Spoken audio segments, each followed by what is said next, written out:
Tayar Cobalt'larımızdan görsün sizlere 2025 yıl Midnight Cobalt. Endi maşinamızda qilingan bir qator aytib o'taman. Allara bir so'zchalar o'zgargan, ledlar qo'yilgan, polni ham meri shumcha bo'lgan mashina.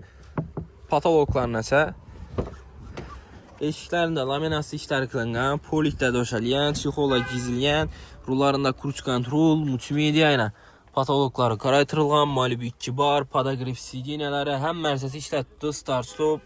Bular hamma navrotlar qilingan. Tayyor Cobalt do'stlar. Bilmem rasoti yo'q. Olib azatib bilasizlar 2025 yil Midnight Cobalt, yana pisoshi faralar hamma narsasi bor. Tamam mı? Tayyor xullas. Kraskasi yana shu ishinde shuni yerine sabil yeri bor, ekan ko'rsiz falarasi ustalarda. 172 milyon bahası, 37 milyon bilan avtokreditasi kart beramiz. Pilus'un tarifskay klassda 4 milyon 300 ming so'mdan 5 yil oylik to'lov. Yana balo arası.